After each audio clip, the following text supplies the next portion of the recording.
Sa meilleure amie l'a éliminée pour épouser son riche fiancé, mais son fantôme vient se venger lors du mariage. Les histoires des Piépots. Dans les collines verdoyantes de la province du KwaZulu-Natal, en Afrique du Sud, se nichait le petit quartier de Meadowlands.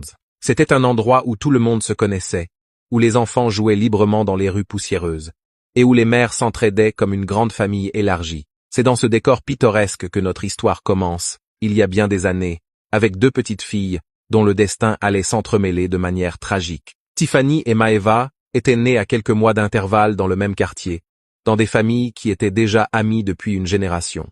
Leurs mères, Sarah et Nomsa, avaient grandi ensemble et partageaient tout, les joies, les peines, les secrets, et même l'éducation de leurs filles.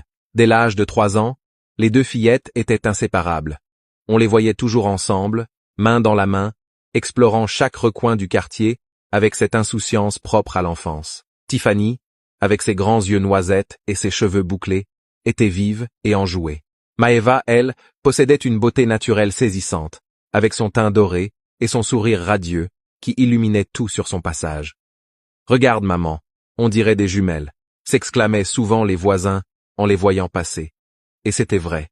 Sarah et Nomsa prenaient un malin plaisir à habiller leurs filles de manière identique. Robes fleuries, nattes tressées de la même façon, chaussures assorties, tout était fait pour renforcer cette image de gémellité parfaite. Les deux mères trouvaient cela adorable et ne se doutaient pas que cette pratique planterait, sans le vouloir, les premières graines de la comparaison dans l'esprit de Tiffany.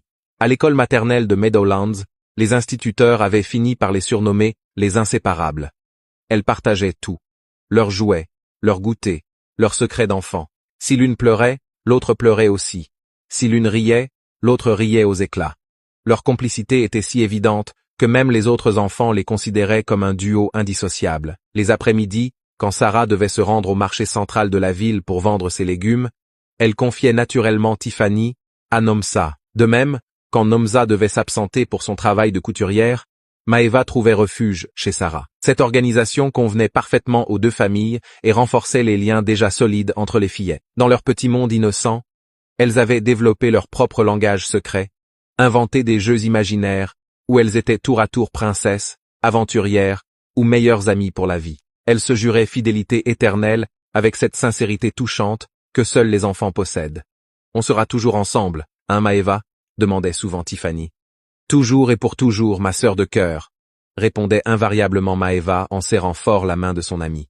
Les années passèrent paisiblement jusqu'à ce qu'elles atteignent l'école primaire. C'est là que les différences commencèrent subtilement à se manifester. Maeva avait une facilité naturelle pour les études qui impressionnait tous leurs professeurs.